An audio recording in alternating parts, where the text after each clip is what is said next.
Na ang alcoholism pala ay sakit. Meron yung tinatawag nating compulsion, merong loss of control, at saka yung continued drinking despite negative consequences. Halimbawa, mangangako akong hindi na ako iinom pa rin. Ilang beses na ako yumakap ng inidoro na sinusumpa ang alak. Ang bilis ko makalimot ng masamang dinudulot ng alkohol.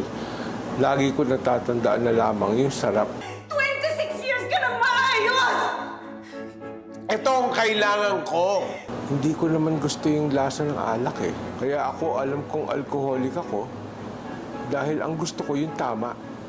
Kailangan trabahuhin ko araw-araw yung aking sarili para hindi makabalik sa pagiging lasenggo, pagiging alcoholic.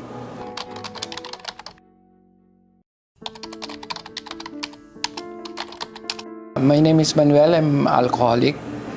I'm Edwin. I'm a recovering alcoholic.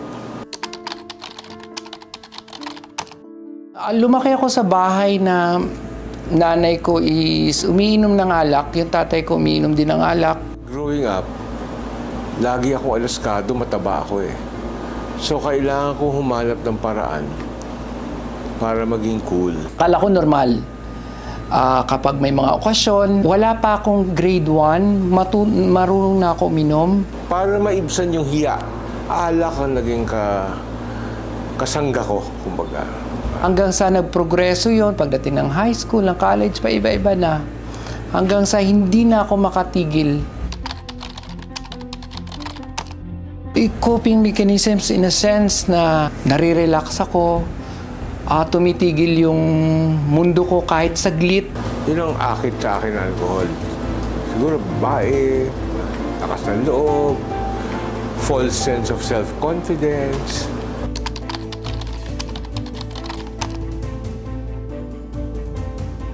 Baka problema na ang alak sa akin. Hindi na ako makatulog kung di ako iinom.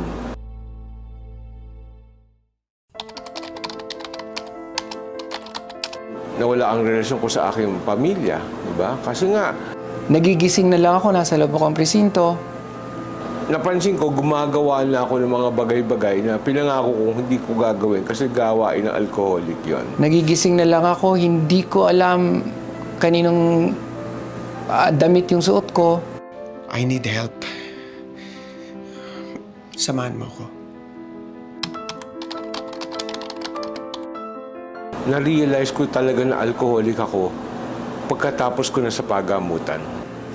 Para lang maaresto yung sakit ko, meron kaming isang fellowship na pinupuntahan. Alam mo itong programa sa fellowship na to is very spiritual.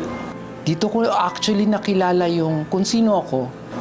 So dahan-dahan, natuto kong magtiwala. Pag nakakarinig ako ng kwento, na pareho ng kwento ko. Pumasok ako sa isang kwarto, kasama ko. Lahat sila niyakap ako. Ang sakit ng adiksyon, walang pinipili. Mayaman, mahirap. Ngayon ko lang na-enjoy yung buhay. Ngayon ko lang na-enjoy din yung nature. Ngayon ko lang na-enjoy yung makasama yung mahal ko sa buhay ng kahit saglit lang, isang saya-saya na.